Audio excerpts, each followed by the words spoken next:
Welcome to the show, everybody. I am Marta Rowland. Welcome to the 200, I said 200. Oh my God, I'm already messing up. 200th episode of Same Cast, Different Day podcast. Oh, look at that bougie heifer here. Oh, her coat's so bougie. Y'all got to see her coat. Look at her coat. Look at her coat, everybody. For the ones who Oh watching, look my God. at her bougie ass coat. That bougie ass coat. It's a little cold here. It's a little cold out here. A little cold What? out here. What? It's not that cold outside. Where did you Oh, get this? yes it is. When you get this bougie ass coat, I ain't never seen you wear this bougie ass coat. Like 3 years ago. I ain't never seen you wear it. Because it ain't been this cold.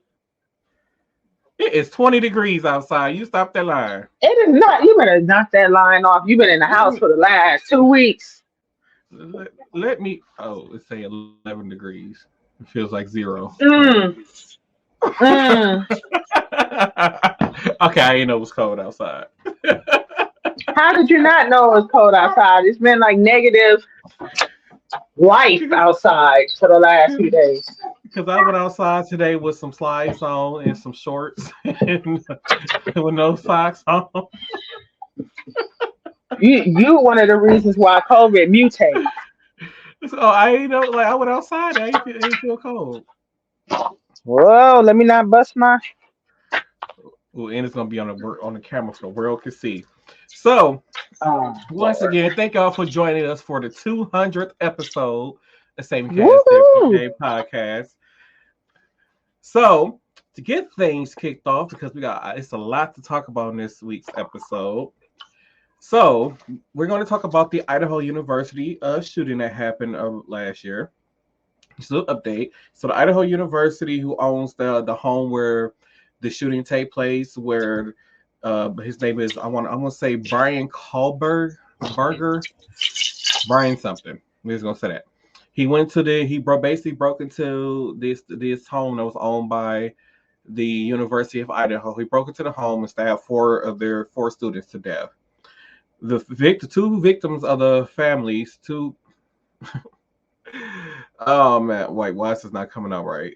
So two of the victims' family members were protesting and trying to get them not to tear this house down until after the trial, because they wanted the jurors to be able to do a walkthrough through the house during the trial, and then after the trial was over, they was okay with the house being torn down.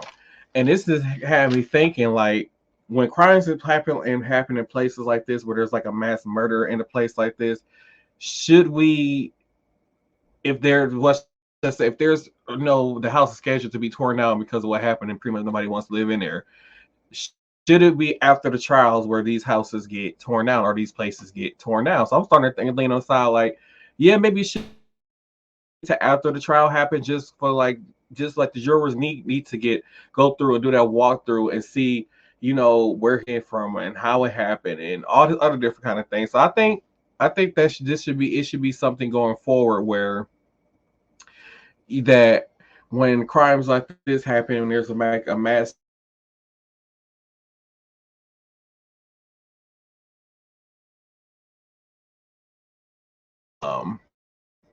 okay, we're having issues. So when a house is scheduled to be torn down, I think that it should be waiting until after the trial period before the house is torn down. And but I'm lost. I don't know what happened. So basically the Idaho shooting last year, where we were having some technical difficulties, like my signals being kind of bad too.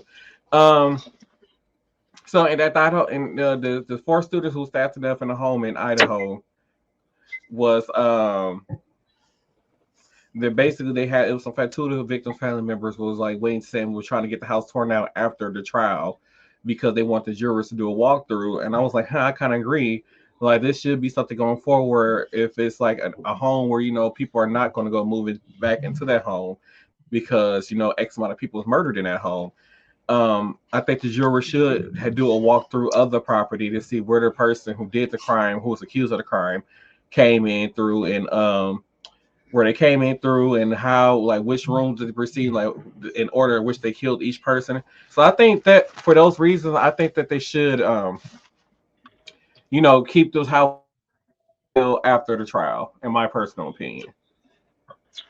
Yeah, it's evidence, ain't it? Why would they tear some? Ain't it considered evidence? Um, no, Because I guess.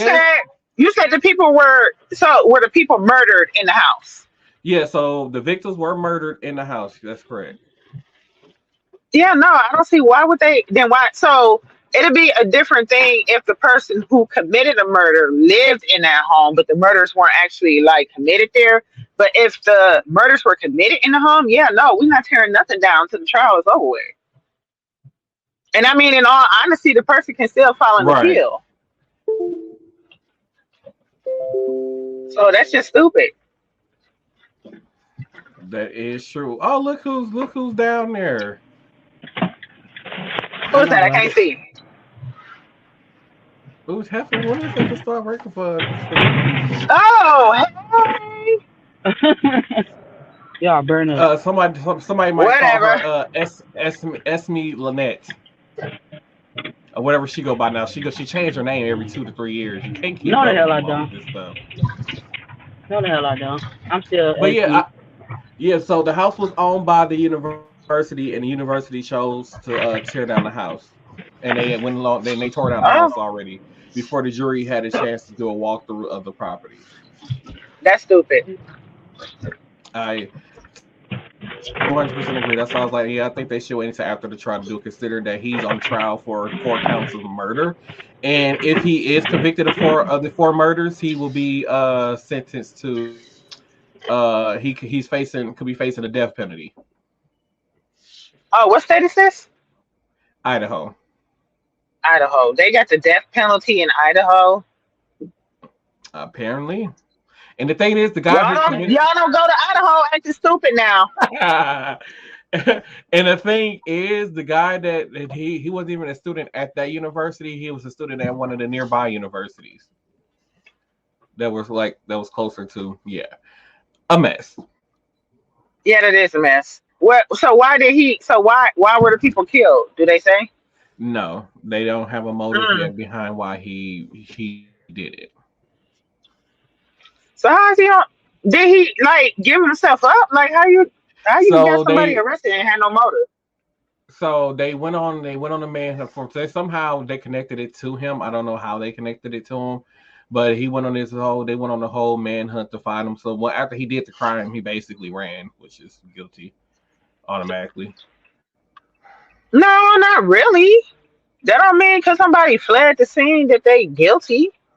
I mean I that is need y'all true. to do better. I mean that's true. Jesus, what is going on? Anywho, well, it wasn't about his motive or why he did it or who he actually was. They just tore down the building. Yeah. So yeah, the trial Ooh, is still child. going on as of right now. So they're trying to get all. So the trial is actually going on still right now.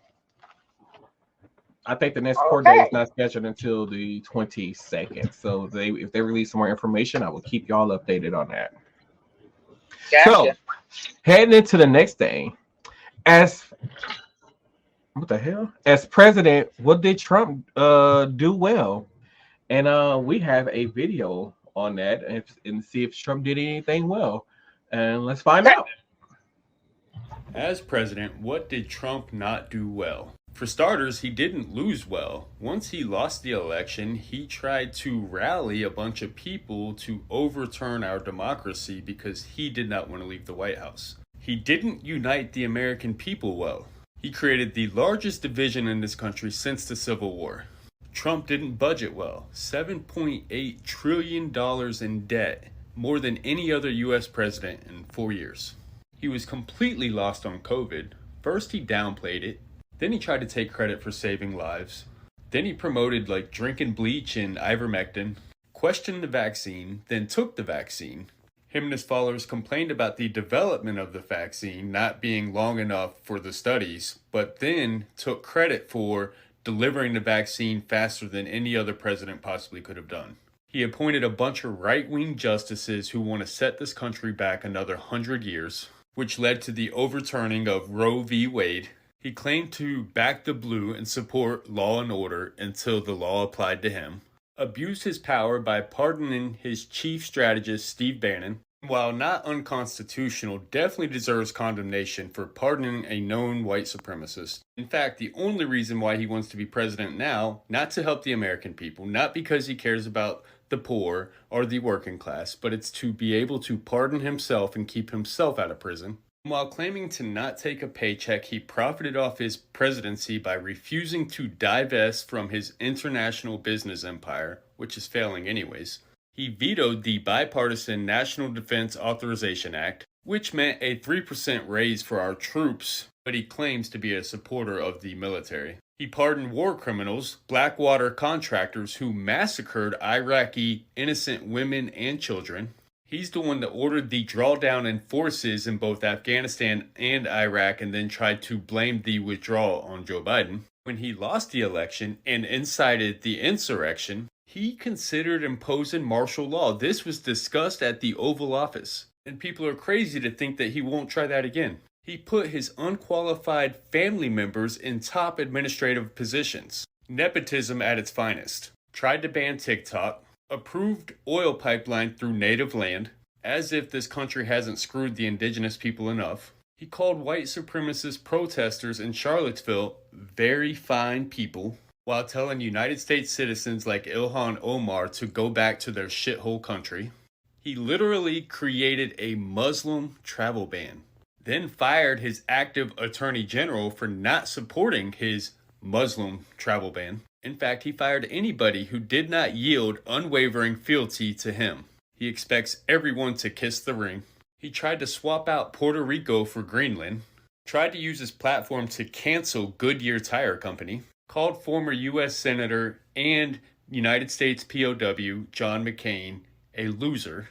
Falsely accused Barack Obama of spying on the Trump campaign. He revealed classified information to a Russian ambassador. He removed protection status from 59,000 Haitians, but thought it was okay because he pardoned Kodak Black. He separated migrant children from their parents and locked them in cages worse than prison. He ordered the military to hit Black Lives Matter protesters outside of the White House with tear gas so he could go to a photo op. Asked Georgia officials to fix the election for him, which he is now being indicted on. Flushed classified documents down his toilet. And just for the record, people talk about Trump's economy.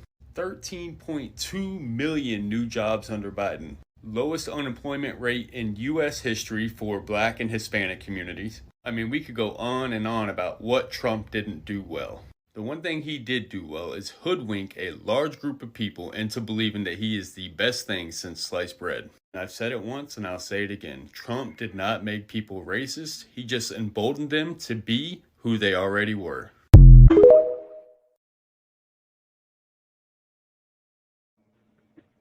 Not the Civil War.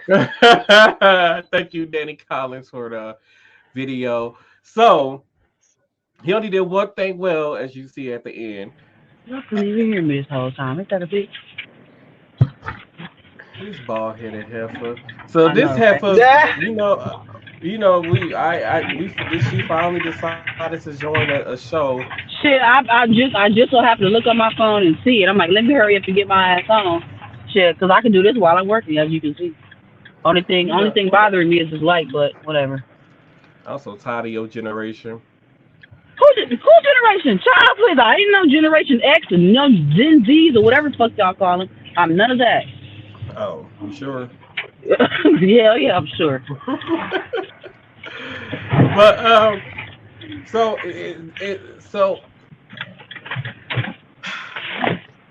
That's a lot to unpack there.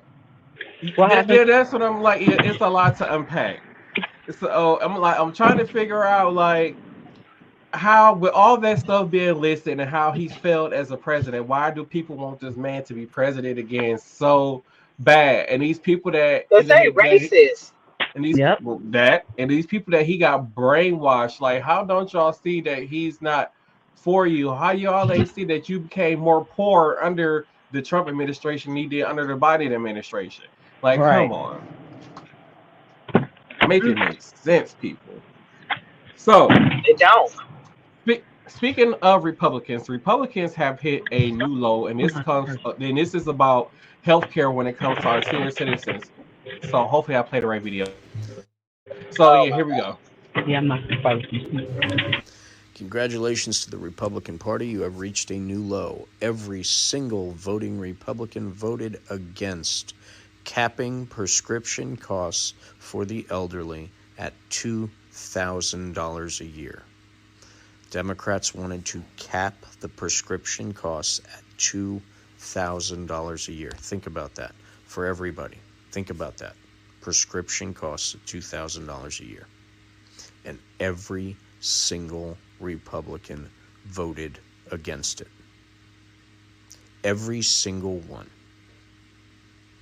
For all you Republicans that are paying $500, $600, $800 a month, $1,000 a month, your people voted against helping you with that.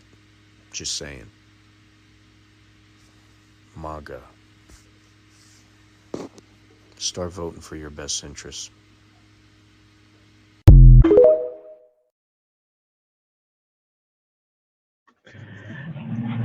That's wild. Yeah. And once again, this is the same group of people who's going out voting for Trump to be president. But once again, his whole entire party voted for you have to pay more money out of pocket when it comes to prescription drugs. So I wonder if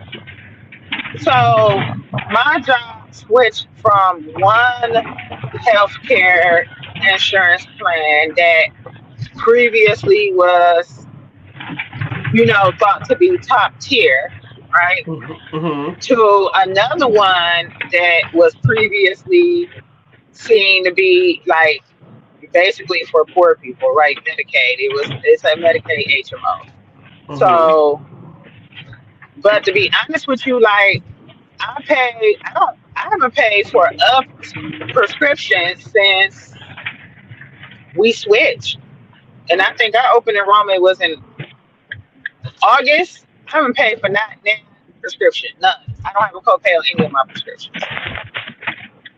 Now, on a previous plan, it was a lot of poor people that worked at my job that couldn't even afford the cost of the copay of their medications. And they were gainfully employed, right? Mm-hmm. So that I wonder, So now I want to dive a little bit deeper to see who support the previous insurance plan that we had versus I'm pretty sure the one we got now is probably more Democratic backed because, like I said, it was a Medicaid HMO. Mm-hmm. It is a Medicaid HMO. So, yeah. And my job, that's not an option.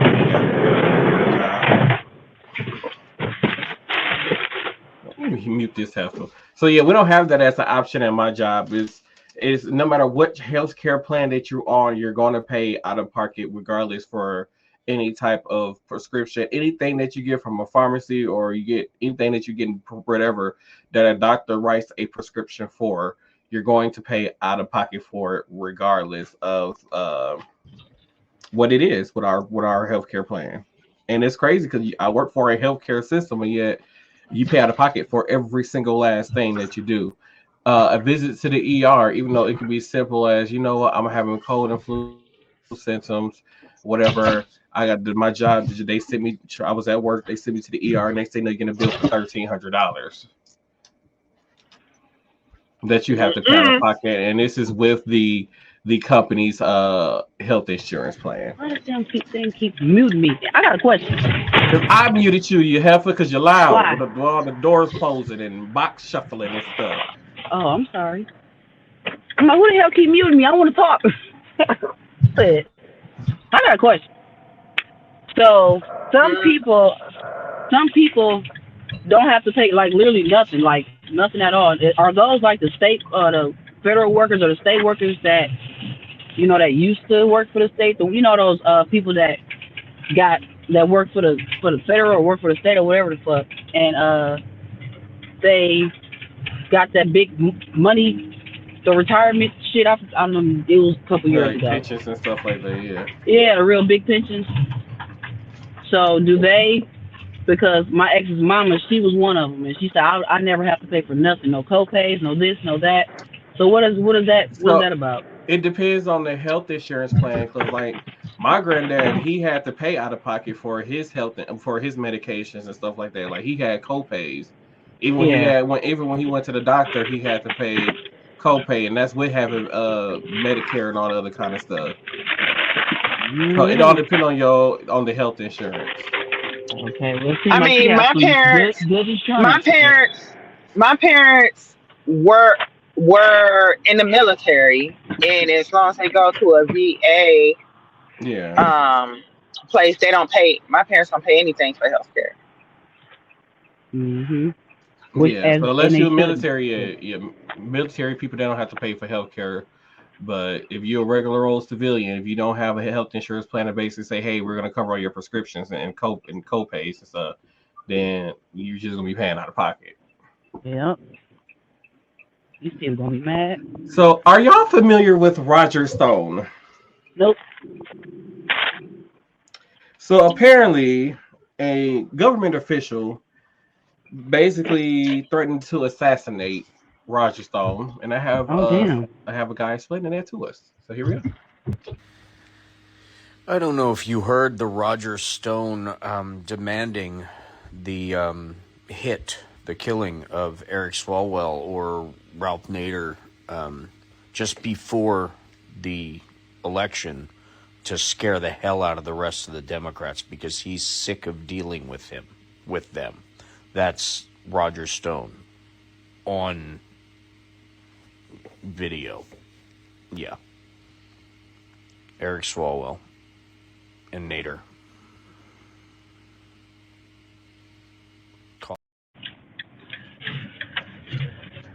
So we got Roger Stone. Basically, they got him on tape. Saying that this is basically threatening assassination of another different people on the Democratic side to basically get them to not run for office. Now, to me, I feel like that's automatic impeachment. I don't know how this person feel up. It's even working for the government, but hey. I was waiting on to see the actual video, like, or the proof. Oh, that was just him. I can't play the whole thing. I thought he was basically Yeah. I don't know if you heard the Roger Stone demanding the the killing of Eric Swalwell or Ralph Nader just before the election to scare the hell out of the rest of the Democrats because he's sick of dealing with them.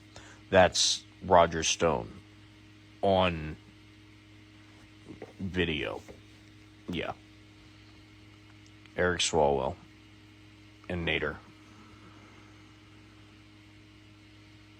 calling for someone who got pardoned by the ex-president of the United States just did that.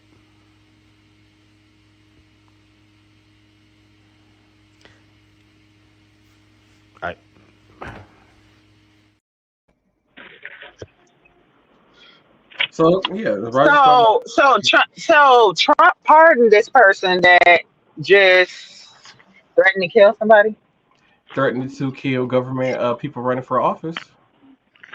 Mm. Of course, you don't have to pay. Well, he won't be pardoned no more. Right. Right. Pardon in jail. Why the hell he ain't in jail yet anyway? Where is he at? Why is he not locked up yet? Why is it taking so long? Yeah. They getting there. You know, they got to find it. You know, they got to dot all their dot all their I's across all their T's. Yeah. That nigga, he out. He kicking it. Get that nigga, lock his old ass up for the rest of his days. Please.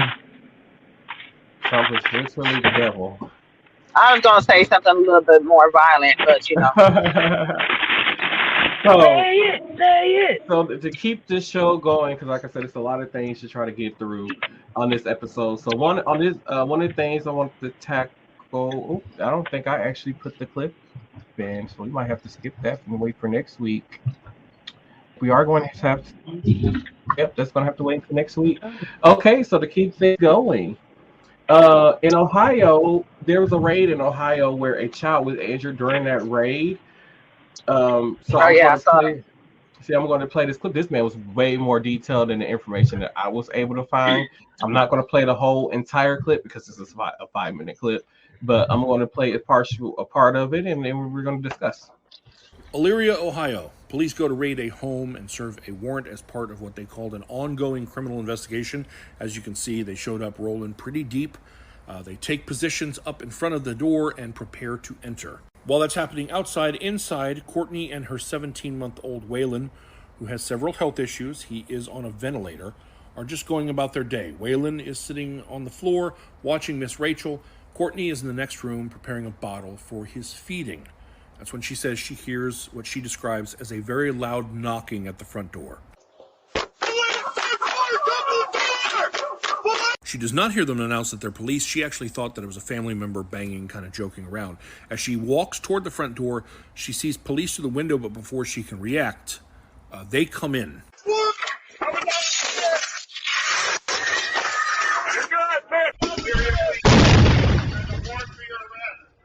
Courtney says they're smashing out windows, there's guns drawn, she's grabbed and put in cuffs, and in the melee, she says she sees the window to the room where her son was laying and smoke coming out of it. And she believes that a flashbang has gone off in there and that her child could very well be harmed. She begins crying to check on her child, and she claims that police seem very dismissive and uncaring about what's going on. Now, after what Courtney seems to describe as like a pretty long time, her son is brought out. Paramedics on scene check him. They use a stethoscope and say he sounds clear. She says he does not sound clear to her, and they do take him to a hospital just to be sure. A doctor at the hospital eventually diagnoses Waylon with chemical pneumonitis and a chemical reaction in his eyes, and with his pre-existing conditions, this complicates things, and his mother is understandably upset. Now, I feel at this point there's probably a few people who are saying, okay, sure, but why were the police there? What did they do to bring the police there? And the answer is nothing. The police were looking for someone who was a former tenant at that address, who hadn't lived there in over a year. And Courtney's aunt actually said on, she believes, 5 occasions, police had come to their address asking about this person, and she had informed them, that person doesn't live here any longer. I don't know who that person is. I've never met that person. Now, people started asking questions, so the police released a statement. This is from their Facebook. They said, during the tactical operation, 2 diversionary devices, commonly known as flashbangs, were deployed outside of the residence. These devices produce a sound and light that is noticeable in day or night conditions and are intended to distract the suspect's attention. They say they set them off outside. Do they think we've never heard of flashbangs? Do you know how a flashbang works? A stun grenade, also known as a flash grenade, flashbang, thunderflash, or sound bomb, is a less lethal explosive device used to temporarily disorient an enemy's senses. Upon detonation, a stun grenade produces a blinding flash of light and an extremely loud bang. They are often used in close quarter combat, door breaching, and riot control, typically to stun enemies or distract them. If you set it off outside, aside from a loud noise, how does that stun them? How does that really distract them? If anything, you're exposing the officers to the loud bang and flash of bright light that temporarily sort of blinds you, not the suspect inside the home. The explosion would be extremely muffled. The flash would be irrelevant. They're used for close quarter. They're tossed into a place because they go off and you can't hear and you can't see and you're disoriented. And they, therefore, police have an opportunity to come in and grab someone before they can grab a weapon or fight back, etc.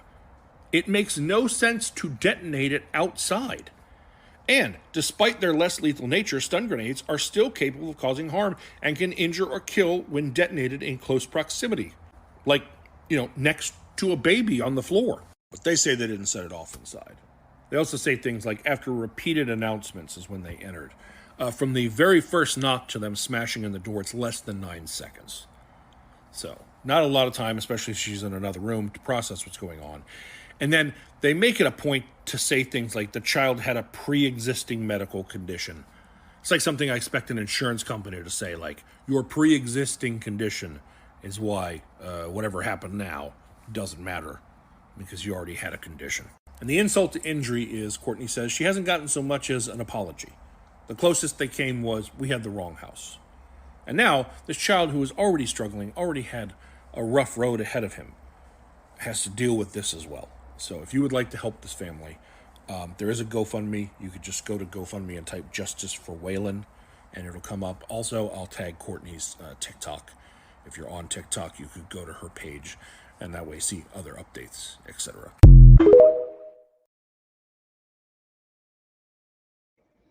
Okay, so to start this conversation off, Courtney and her child did not live in that home. They were there from, I believe, Kentucky or Ohio, because her son was scheduled for an open heart surgery that was going to take place in Ohio. He did leave out that after the whole flashbang incident happening, he did leave out that the child did stop breathing at one point also after the whole ordeal, and now the child's open heart surgery has now been delayed due to now these new health issues that was caused by these police officers being very negligent at their job. And then second, it seemed like whoever was in charge of doing research or recon or trying to and going and figuring out all these things, if you have come to this house multiple times in a year and I said that this person doesn't live here, I don't know who this person is, why would you come to this house to do that? And if this person was so important, why didn't put surveillance on this house to make sure that this is a house that this person is coming in and out of? It's just a lot of police just doing what they want to do at this point, to me. Everybody needs to lose their job. Yeah. And a pension. I don't give a fuck. Everything. Take it off. Freedom. Take it off. Ungrateful They stupid. Yeah, they lied about the whole thing. Yeah, like I said, the baby, they was there for out of town for a surgery. They was only there for, they only had been in the house for a week, and then this happened. And then you gonna cuff her? Like, come on, man. And then Like, it's on the fact that y'all cuffed her, put her back in the police car. She screamed for y'all to go check on her baby. It was I think like 10 to 15, maybe even longer before they even checked on the baby and all the other kind of stuff. Like, what was y'all thinking? Being racist. They're a bunch of stupid. Like she need to file a big ass lawsuit against that police department. She absolutely should. Somebody probably some lawyer probably gonna pick that up. She already probably talking to a lawyer. I really do hope so. I do too. Because that's ridiculous. Yeah. That's really stupid. With the price of rent and everything going up, it makes you wonder where is this rent money going? So there was this guy who posted a video, and he talked about. What's that say? I can see it. They want to get mad when they say defund the police. Get your job right and stop being racist. Period. Yeah, police. I was just to the police department in the city. So he posted this video. So he's like one of these people who like take care of like the rental part, like the rental company, whoever the owner of the property. They hire people to like basically take care of the property, maintenance and all that kind of other kind of stuff. He posted this video. And it makes me really wonder what are these property owners are doing when they get rent money from people. So I want to play the video, and we're going to discuss it afterwards. All right, I'm reaching out to my other fellow workers in apartment complexes, property management. What's going on? I'm starting to notice a trend. So I've been doing apartment maintenance for about 6 years. I've worked at a handful of different properties and different companies, but something's going on. So this morning, the guy has my same position across the street at a different property, different company. He came over this morning and goes, "Hey, who's your vendor for windows and doors, all your glass?" And I'm like, "Oh yeah, I use this company, And he's like, "Yeah, that's who I've been using." but he won't answer my calls anymore. He won't come back out. And I was like, well, I can't get him to come out here to the property either. Like, I have to go to his place and buy the stuff with cash and then come over here and install it myself. He won't come out here and work. And then he's like, yeah, man, that's what they're saying to me. He won't come out.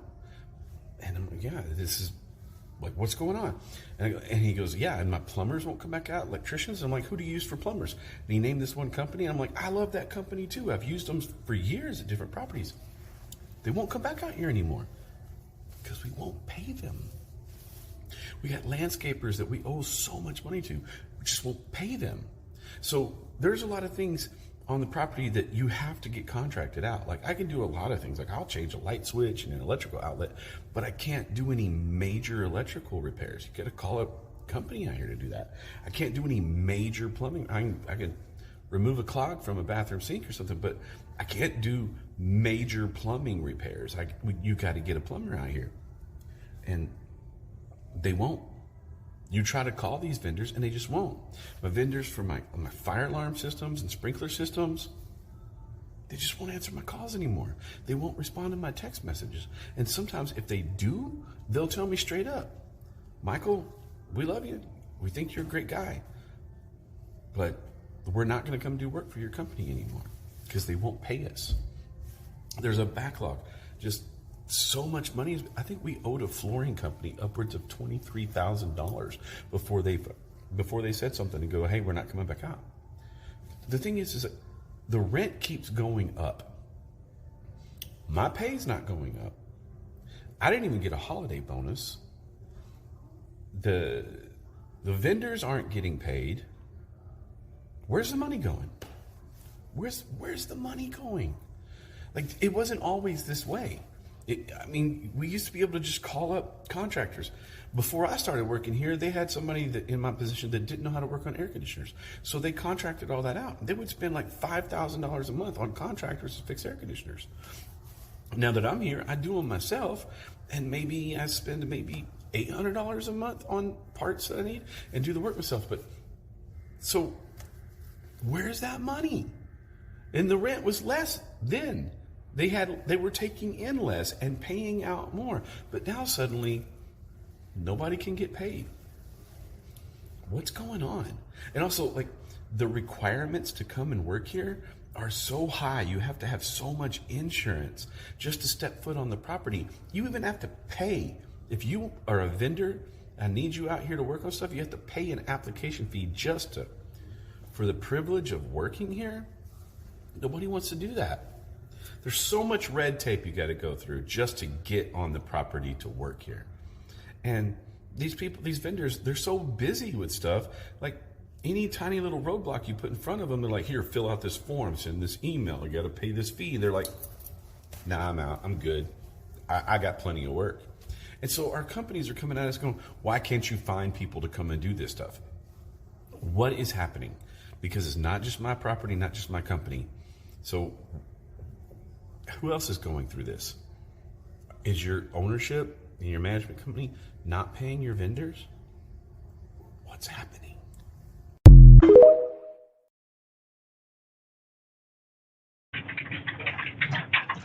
Well. So my this is my hypothesis, and that doesn't necessarily pertain to his situation, but it has been an increase in everything, right? Inflation, so increase in materials for one, right? Mm-hmm. And then it has just been an increase in the cost of living. So that means a lot of people or contractors, their company has to pay the contractors more to do their job, right? So I don't know if it's just kind of along the lines of that. And I mean, yeah, the rent went up. He didn't really say how much the rent went up, you know. And then you got to factor in their cost of living, right? So their cost of living went up also. And then on top of that, you got to factor in, is people actually paying their rent? True. You know, I mean, so it's a lot of ifs, ands, or buts. I mean, because for a building that size, he's probably in more a unit that a building that probably has at least 6 units or more. Um, but so like he said, but he was saying like, the flooring company won't come out and do flooring here no more because we owe them $23,000.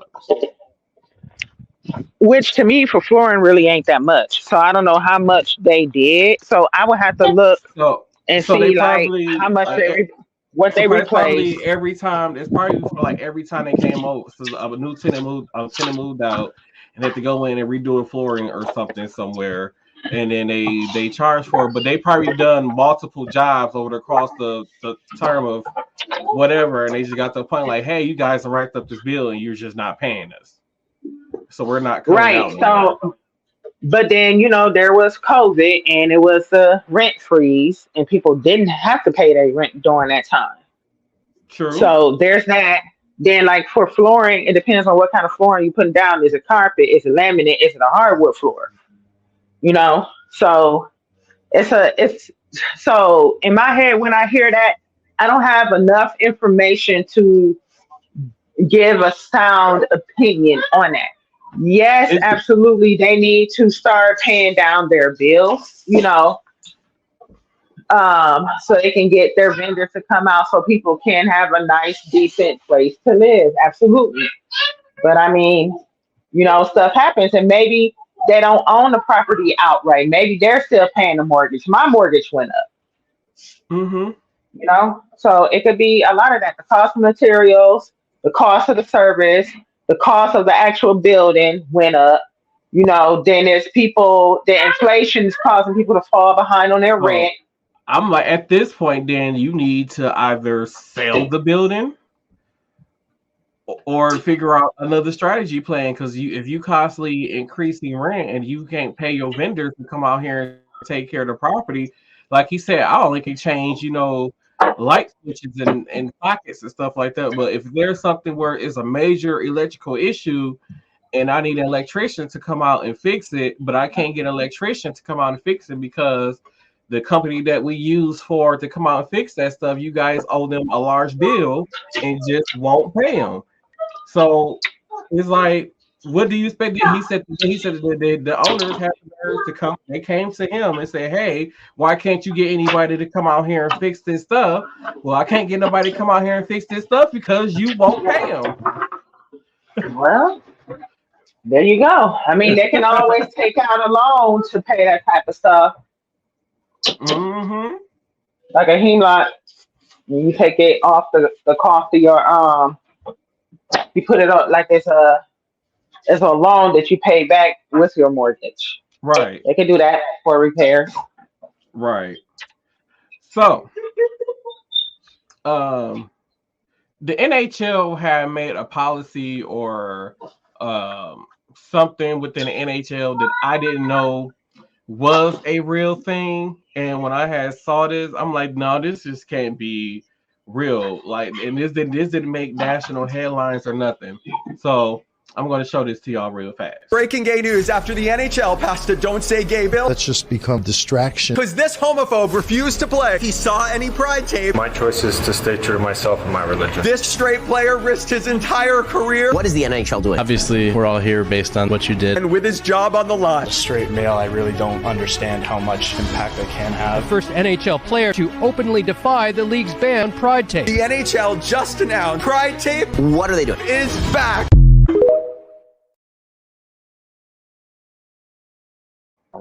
It's all right. So I didn't even know that the NHL even passed a "Don't Say Gay" bill. Like, I didn't even know that was a thing. The fact that it was a straight male who went on there and said, "Hey, I'm ready to wrap rainbow tape around my hockey stick, and I dare you to say something or do anything about it." And not because he made this stance. Now they are allowed to do these things in the NHL. But for a company like that to be like, "Hey, you guys basically can't mention gay in our league," I think this is absurd. Who told them they can't? All because one person said that it's against their religion. That's true. You said companies said it's against who religion? No, one of the hockey players who in NHL saying, that he's it's against, he believes in his religion and all the other kind of stuff. And the NHL basically came out with this "Don't Say Gay" bill within the NHL, where you can't mention gay in the NHL. This is from the head top people who ever make decisions for the NHL made that decision. And saying, hey, you guys basically can't represent anything that has to do with pride or gay people, and you can't do any of that. We're not going to allow any of that in the NHL. We're not even going to have a mention of it. That's a civil rights violation. What are they talking about? So yep, somehow that ban went through, and he was it's just straight hockey player was like, no, that's bullshit. I don't think that should be a thing, and it was like, yeah, I'm going to start putting rainbow tape on my hockey stick.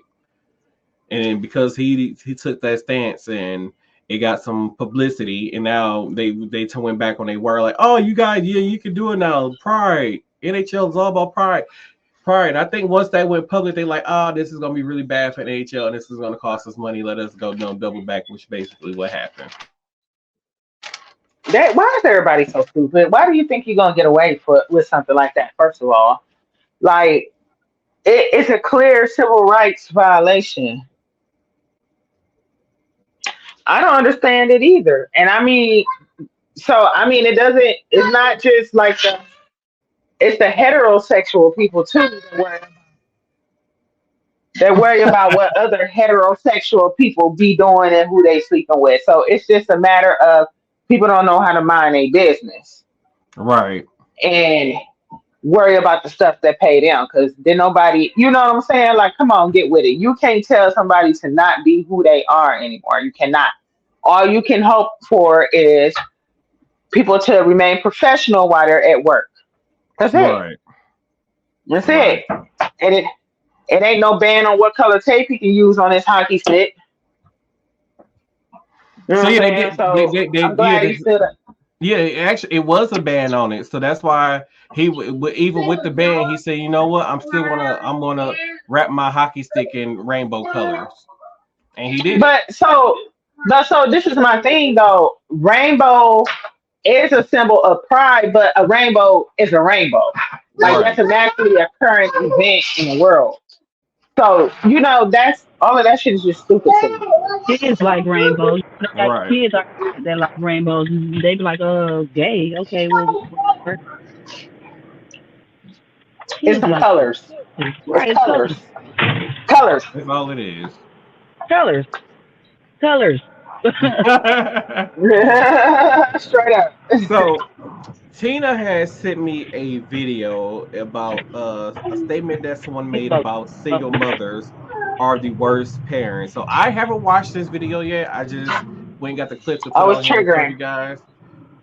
Oh, you said it's triggering? Yeah. It's So, triggering. For me, it was triggering. It So was I'm going triggering, to play this video right now.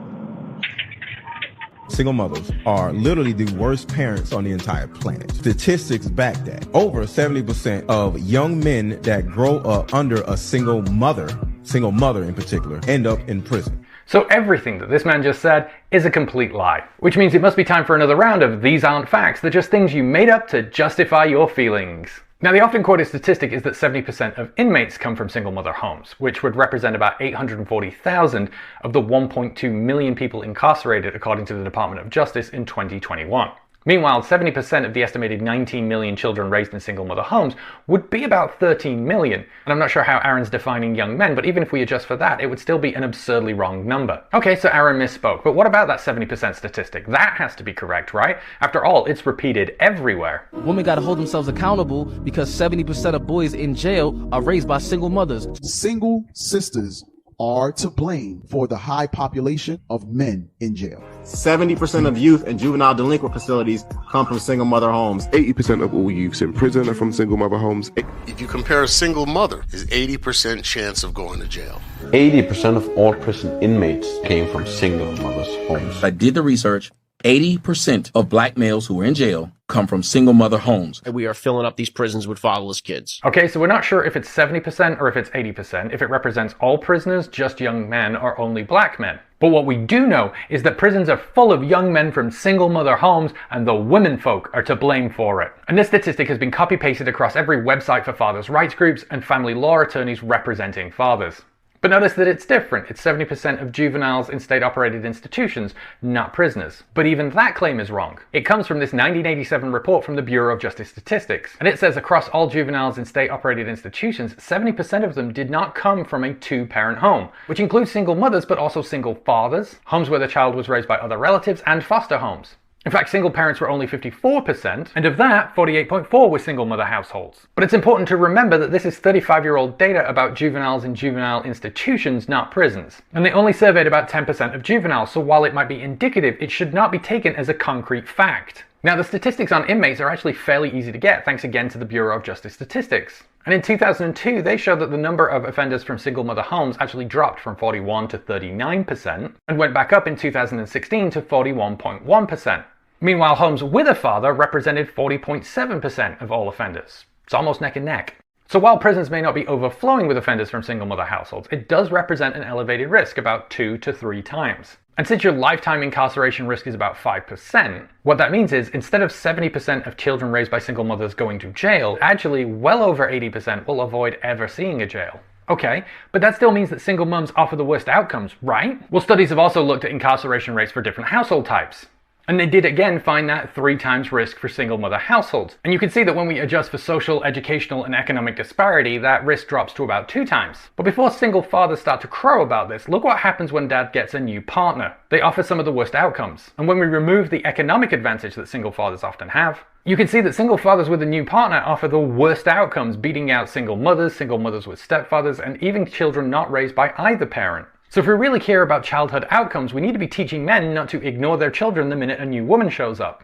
And even if we just want to focus on improving the outcomes for single mother households, then we need to talk about what causes them, which is absentee fathers. Because absentee fathers are a huge problem. Anywhere between 1/5 and 1/4 of all fathers have no contact with any of their children. And this is often framed as, oh, my baby mother or my bee of an ex-wife doesn't let me see the kids. But that's also not true, because when we look only at men with high levels of custody, 40%, almost half of those who start out with weekly contact, virtually abandon their children within 8 years, having little to no contact. And studies have looked into the risk factors for father abandonment, and found that once again top of the list is fathers who have a new partner. And if they have a child with that new partner, then virtually all of them abandon their previous children.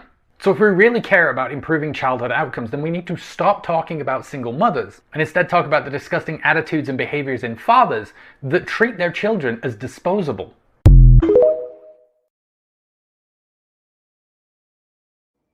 I love the way he brought that around full circle, because, ooh, let me tell you, I was like, what is wrong with people? First of all, I didn't make this baby by myself. We just gonna put that right there. That's a lot to unpack, okay? And not all women keep their kids away from their fathers. A lot of times, like you said, they just abandon them. They don't show up no more. That's it. That's all. It is what it is. And then these mothers, instead of abandoning their children, they're trying to do the best that they can in a single family household. Mm-hmm. You know what I'm saying? And it's so crazy to me for them to even pick up and regurgitate data from 1987. 1987?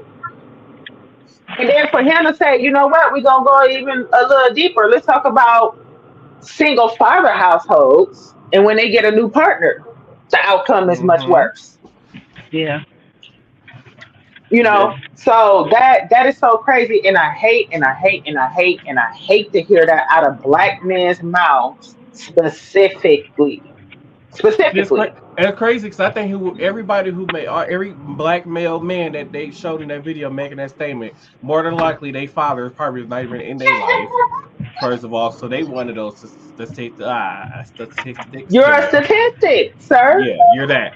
And then on top of that, like I said, like y'all are blaming, how these men are going to jail and stuff like that. Sometimes, a single mom can do the best she could, but sometimes it depends on where they live at, how's the education system, what support system is around. It's a lot of stuff that plays into a child's when they growing up and how it's a lot that plays into it. So just straight up just blame it on the mom. And how about free will? You can be the best parent, give your kid everything, best education, best home. They didn't have to want for nothing. They have all the opportunities in the world. If they decide they want to go out there and do something, that's them. It ain't got nothing to do with a lot of that stuff. They just pick up and decide that's what they want to do. Exactly. And then like I say, like I remember being in like middle school and high school, and majority of my classmates' father wasn't in the picture. Some of them didn't know who their father was. Their father just disappeared. And they haven't seen their father in years and years and years. So, and it is crazy because like a lot of men carry that trauma with them, and they don't want to talk about it or deal with it. But a lot of men going into adulthood are angry that their father wasn't around. But then at the same time, they get a girl pregnant at 18, 19, 20, 21 years old, and then they do the same thing that their father did. So it's just a constant repeat cycle until somebody within that cycle be like, hold on, I'm not going to be that father that abandons their child. I'm gonna stick around and take care of my child until it's a learned behavior. Until that cycle is broken, it's going to keep happening over and over and over again. And then once again, I keep telling people I blame MTV because once again, that whole 16 and pregnant shit that made these teenagers think that it's cool for me to get pregnant because I might end up on TV. That's just my personal opinion. That's a show that should not have never happened. I agree. That right there, when I push it and I actually found that video in a group on Facebook that I'm a part of. That is a group full of men where they just constantly bash women all day. Like they sit around and they talk about the only thing that's a high value woman is a woman that has no kids and she got a good body. She don't have to have degrees. She don't have to have a job. All she got to do is listen to what he wants, do as he say, and look good. All of these men in this group. And I'm like, that is just so disheartening. That's crazy. And for you to say a woman is less attractive because she's intelligent, that just make it sound like you don't want her to know what's better. She can do better for herself. They want women that they can control and be like, whatever I say is gold. That's law. Whatever I say goes is in this house is law. Like, no, that's not how things work. That's not how things should be. Exactly. Because at the end of the day, you should want a woman who's intelligent. You should want a woman who has a good job. You should want a woman who can take care of herself. You should want a woman who can provide for you even when you at your lowest, can help you out and provide for you when you're at your lowest. Exactly. But then turn around and complain that women are gold diggers. But that's what you want. So you want a gold digging woman so you can control her. And that's really what it's all about. It's all about control. Yeah, that I could never be a stay-at-home mom. And I say this many times over. I'm like, I will never ever. I will always. Oh, that's true. They're not happy with themselves. I will always have to have my own bag. What you're not gonna do is control my money. Man, you're not gonna tell me what the fuck to do with my money, because bitch, I work hard for mine. You're not. Just like the dudes who don't work all year round, but then when it's tax time, they go with their girlfriends to the tax place when they get their taxes and stuff done. Like, come on, man. Like, just be buying them gifts with the money that their girlfriend give them and shit. Right. But one thing I do want to say when it comes to the single moms thing, now I can't say it's all fathers because there's some women who will purposely keep the kid away from the baby daddy because the baby daddy went got a new girlfriend, or she don't like the baby daddy mama. The mama said something to her, and now she don't like the baby daddy. So I'm gonna keep your grandson away from you, type shit. I've seen it happen before. Oh yeah, yeah. So I mean, it's both sides. But for that, what they said though in that video about single mom, I'm like, yeah, that's completely wrong. Yeah, because they gotta remember. I mean, some parents or some kids lose their other parent to death. Like in my baby daddy's been gone 6 years this month. So it's like it's hard raising a fucking damn teenager that act just like the nigga type shit. So it's nah. And it's only, Like that ain't then there's only so much I can tell her because she 18 now, so she thinks she grown. You know, I can only guide her. I can't really, whatever. Listen, I don't know no woman. I personally don't know any woman that say, "Hey, let me go have a kid so I can raise it by myself." Right. That's true. What sense does that make? I do know a woman who went to a clinic to have a baby because she was at a certain age and she felt like she was gonna be able to find a man to get married, so she wouldn't have a baby of her own. But that's yeah, different. That is different. I'm talking about you with somebody and making a baby the old-fashioned way. Well, yeah, true. Because speaking of, because this whole single moms thing, because just because he watching right now, I'm afraid to bring this up. Because you might end up in a situation. So Yeller it was a car outside stuck, and I know he can't get up fast enough to come stop me either. So there was this car that was outside stuck. And you know how they be going back and forth. Yeah. Car don't be moving and stuff. He said they better stop before they blow their tie rod. I said, what? Huh?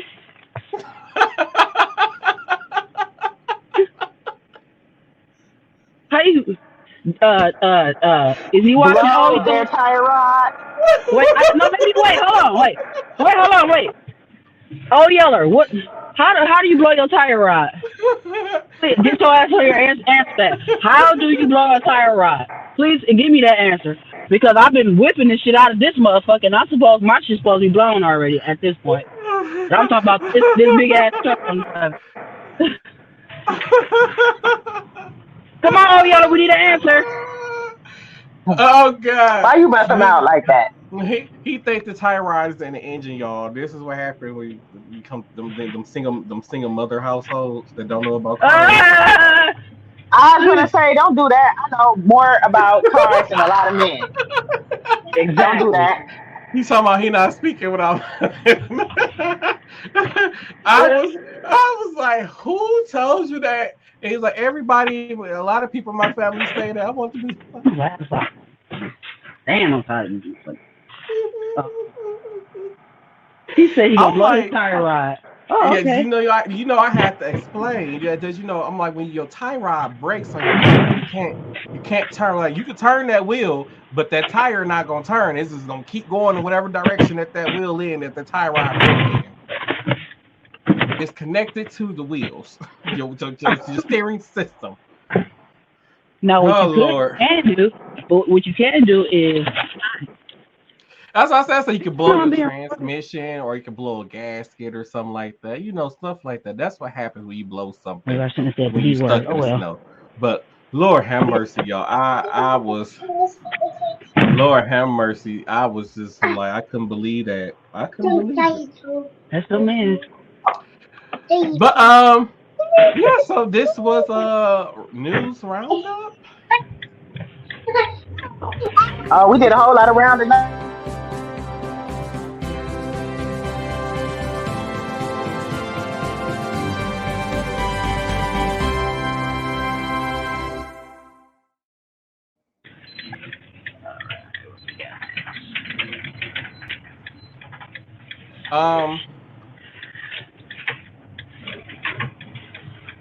I don't have much for I don't even know my hot topic clip at, but I don't have much for hot topic. The only thing I have for hot topic is this line about Martin Lawrence. Everybody was saying how he was in a poor health. He looked like he was in a poor health condition when he was at the Emmys, and I'm not gonna lie, he did look like a. Yeah, it ain't the tire rod though.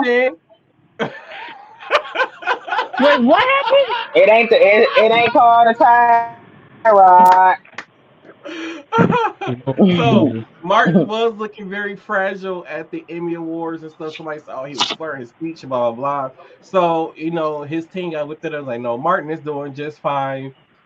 He's actually going on a comedy tour this summer, and he just finished rapping Bad Boys." So they're saying that Martin Lawrence is in good health. And compared to the last time that we saw Martin, he was very overweight, and he has lost a lot of weight since the last time we saw him. But that was he gained all that weight for Bad Boys, because because they have to look old and shit. So I think he gained all of that weight for Bad Boys. Yeah, because now he lost the weight back Yeah, already. So I mean, he's not like he been lost that weight but though. he looks healthy to me. So I'm like, oh, well, Yeah. whatever. He been lost that weight. So when I looked at him, it looked like one side of his face had like a facial droop or something going on. He did when I looked at him. But then I was just like, he could just be getting old. And that's what I'm saying. Like he one of those people where I'm not gonna constantly go to a cosmetic doctor to make myself look young. I'm just gonna get old. I'm just gonna get old. And to me, that's what he's doing. I'm just getting old. He's 58 years old.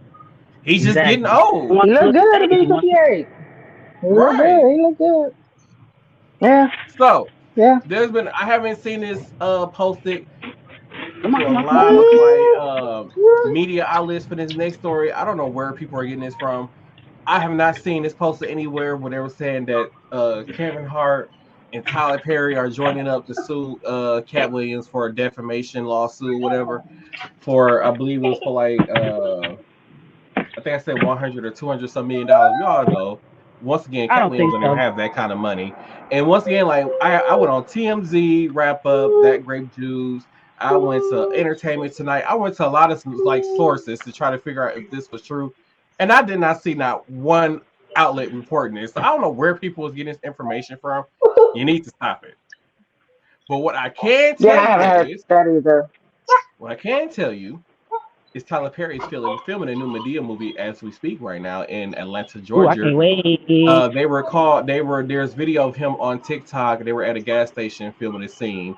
So probably 2025 we will see another Medea movie. Oh shit! These they wrong for not putting no salt down here.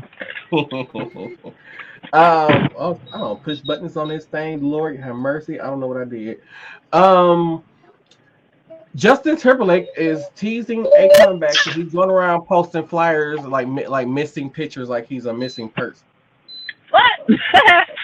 Like he's a missing person, so he's going around posting flyers like he's a missing person. So I guess he's doing like some type of music comeback or whatever. My whole thing is, why do this whole music comeback or whatever it is that you're trying to do, unless you're trying to do like a reunion with NSYNC or something like that. You actually go tour with NSYNC because you sold his whole entire music catalog, so he no longer owns any of his music. So what's the whole point of his whole music comeback if you just sold your whole catalog? I don't really get it, but I guess good luck Justin Timberlake on your music comeback. And with that being said, we can head into our TikTok videos of the week. Oh wait, wait, no. Did you do you got your health story, or was that your health story? The video that you sent me. I was just gonna talk about Ozempic real quick. Oh, okay. Well, let me.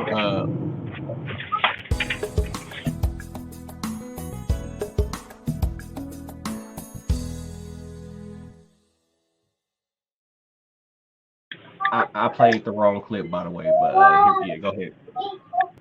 Okay, so here we go. Okay, so I ran across a clip on one of the like social media blogs where it was a, I don't know if she was just like an exercise guru or whatever it was, but she was kind of venting about Ozempic. Okay, so everybody knows, or everybody should know what Ozempic is, huh?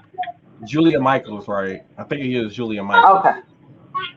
Okay. So she was basically venting about Ozempic and, the craze that we got going on with Ozempic because one of its side effects is weight loss. Now, Ozempic is a medication.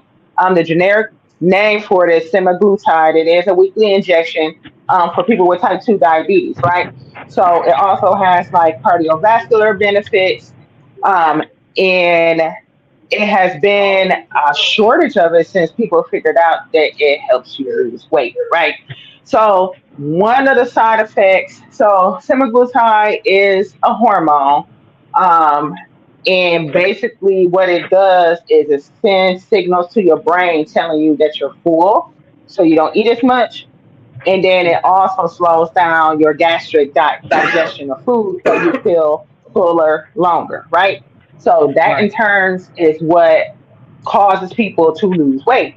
You're not eating as much, period, right? So, but it was designed to help manage blood sugar. So now we've had a shortage of it, right? Now we have all these healthcare clinics popping up everywhere, all these weight loss clinics popping up everywhere, and they have a shortage of the actual brand name Ozempic. So what they have started to do is make a compound of it. So you can get semaglutide, right? But it's not going to be the same as Ozempic. It may have different inactive ingredients, and it's not a pre-filled pen when you can adjust the dosage. It's more of like, think of like an insulin needle where you have to give yourself, an injection weekly, right? With a needle, a syringe. Right. Okay. So she was basically complaining about a celebrity that I'm not going to name. Oh my God. It was him, not me. So she was basically talking about this celebrity that previously was pushing Weight Watchers a whole lot, right? Back in the day when Weight Watchers was like the fad. And then this celebrity ended up taking a stake in that company because it was doing so well, which in turn is why she was kind of promoting or pushing the product so much. Now, it sounds like that Weight Watchers has gotten into the weight loss medication business. Now, it's more than just Ozempic. You got Wegovy, right? That's actually been approved for just weight loss, period. Then you got other, we call them GLP-1s that are for diabetics, but one of the side effects is weight loss. So you got your Trulicity that also does it, but you don't lose as much. You got Victoza that also has the same effects, but you don't lose as much weight. Okay. Like I said, the Wegovy is another one that's kind of the big wet. And Wegovy is actually semaglutide. The other ones are different types of GLP-1s. Okay. So now the Weight Watchers is getting into all these different injections or whatever. And, recently this celebrity showed up on the purple carpet, okay, to promote a movie. Harpo. And was looking snatched, right? Was looking real snatched. And this particular celebrity has battled with weight loss pretty much as long as she's been in the public eye, right? So she looked good. Okay? She looked good. She asked if you told Harpo to beat me. So now the individual that made the video while she was ranting, she was upset because it's like, for one, now the people that need it can't get to it, because it's been basically being held hostage for things like this. And then number two, she is urging people to actually go see a doctor before you go in here and decide that you want to. And I mean, so these companies, in order to prescribe things, they have to have a provider, right? An actual prescriber. They can't, these are medications. You can't just get them over the counter. They have to be prescribed. Okay. So she's urging people to actually go have a primary care physician, discuss your weight loss options, actually, get your lab test done, because there are a lot of side effects. Like if you ever have pancreatitis, they don't advise that you take these type of medications. So it's a lot of ifs, ands, or buts. And she don't feel like these weight loss clinics are actually doing their due diligence to make sure that, people are safely taking these medications. And I mean, it's an easy way to lose weight. So a lot of people, they come into these clinics if they can't, get it prescribed by a primary, they go to these clinics. And then a lot of times, if you don't have type 2 diabetes, a lot of these medications are not covered by your insurance. So people have been paying out of pocket $250 plus for a 1 month supply. Okay. The only thing about it is, if you do not have a good exercise and diet regimen, once you stop taking the medication, you're gaining all of that weight back. Period. Okay. So, and then just to even furthermore, a healthy weight loss is 1 to 2 pounds a week. Not you. I've heard stories of people losing 15 pounds in a month. Like that's not healthy. That's unless you cutting 15 pounds or sucking 15 pounds out, or you laying in a hospital bed somewhere and you on a liquid diet. None of that stuff is healthy. Okay. So how about we just look into more healthy old fashioned ways? Like it's never bad to get up, move around, get some exercise in your life, and then also just watch what it is that you're putting in your body and you be good. And that's all I got. Come on.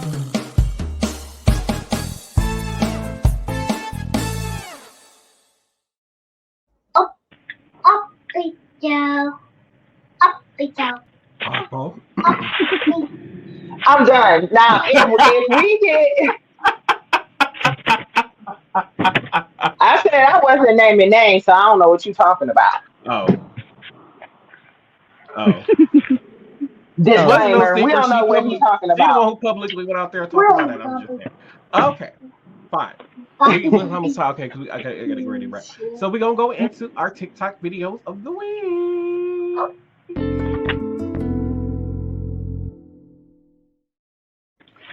So these is actually some old videos that I had in the queue that I don't think I used on the podcast before because I forgot to go look for some of these videos. So here we go. It's hot on the bottom. It's hot on the bottom. Okay. It's mother hot on the bottom. It's our own fault, Somewhere along the lines, we went soft.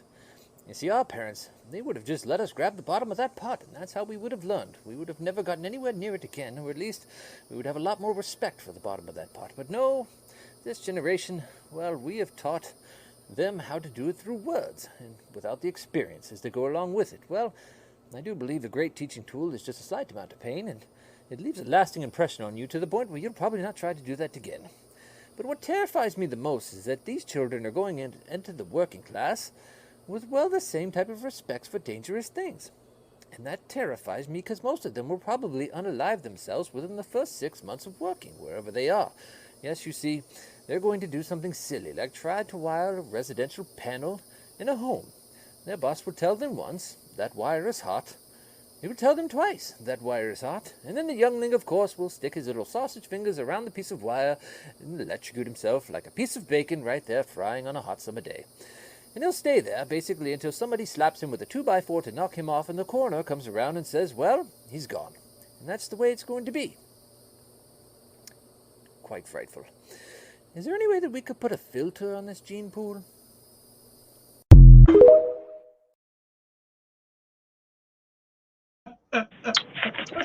He ain't lying. He not. Oh, God. All right, so let me head into our next one. How Latinos pronounce U.S. states.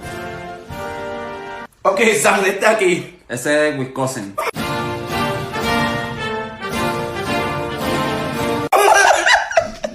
Alright, sangre. Está aquí. Ese es Tennessee, ¿no?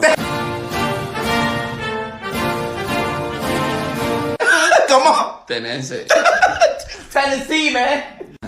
Ok, sangre, está aquí. Ese es Massachusetts.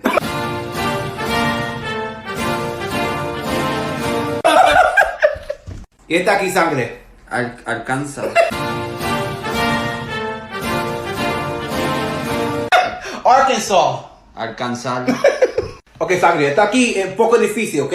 Pero tengo mucho fe en ti, ¿ok? ¿Cómo se mata aquí? Ok, Oklahoma.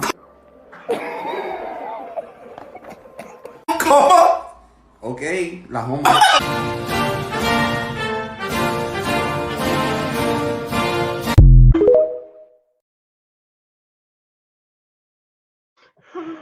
So before he said Oklahoma in Spanish, he told him, he said, okay, this one is a little bit difficult. And he looked at it like, okay, Oklahoma. We cousin.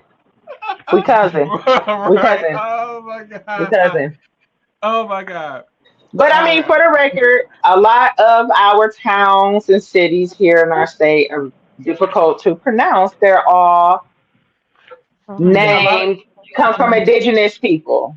a lot of the people on our hockey team is minor league here. I forgot what their league is called, but a lot of them The Admirals. Yeah, they're the Admirals. I can't think of their league name. Like it's a name for they're not Oh. NHL. They're something else. Oh, okay. But a lot of them could not pronounce. A lot of them could not pronounce a lot of the city names here in our state either. So, If you ain't from here, you don't know. but right. All right, I got 2 more videos, and then we're gonna head into final thoughts. I'm fucking done. I'm fucking done.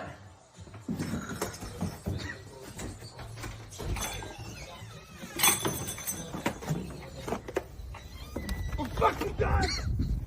2 years in a row. I'm fucking done.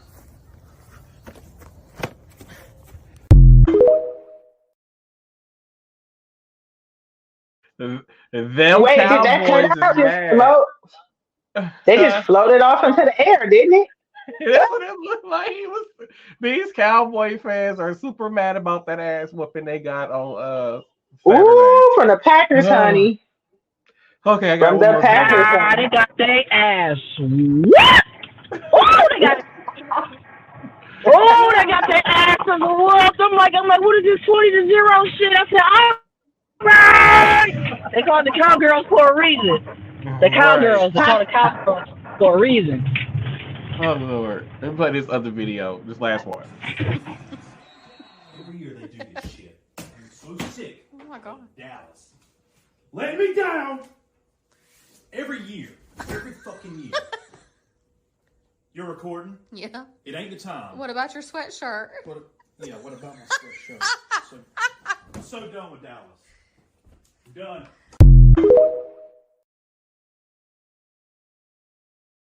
The He fact said it that all ain't his the time. fans, the fact that all his fans keep on every fucking year they let us down. Every fucking year.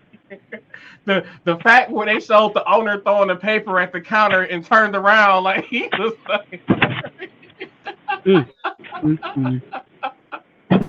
they went in thought thinking this is gonna be an easy win.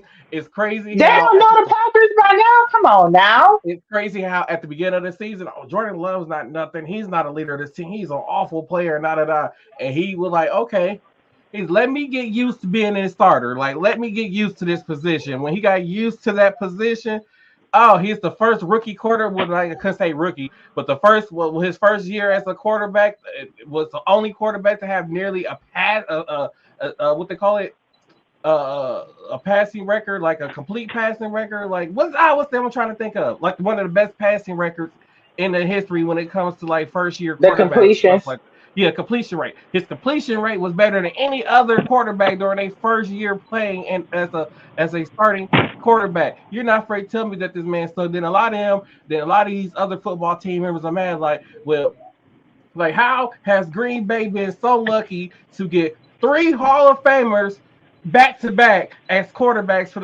for 30 years? They have had Hall of Fame quarterbacks.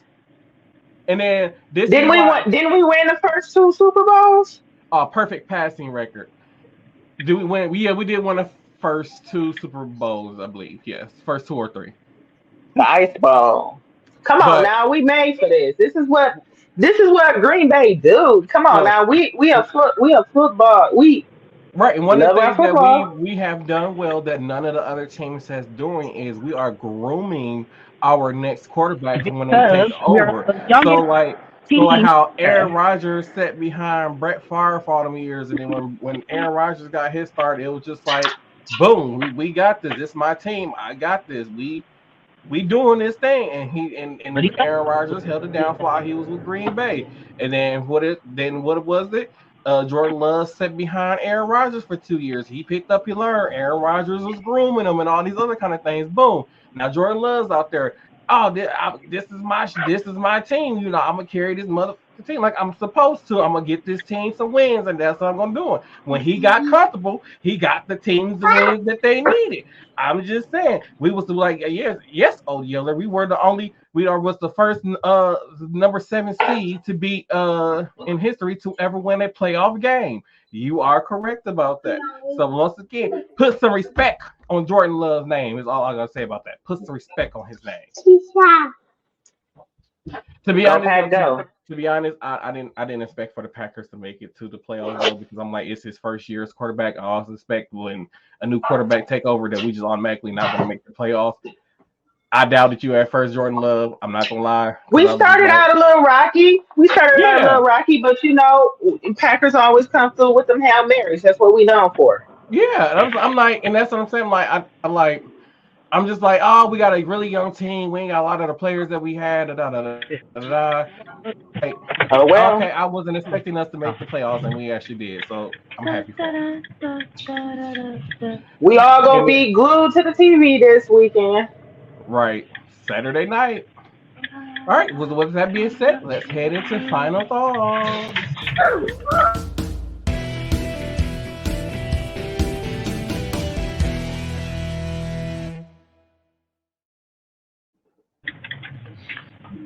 Oh, okay, it's me. So my final thoughts, because I was so passionate about that clip about single mothers. Father, Paw Patrol, baby. Take care of your children.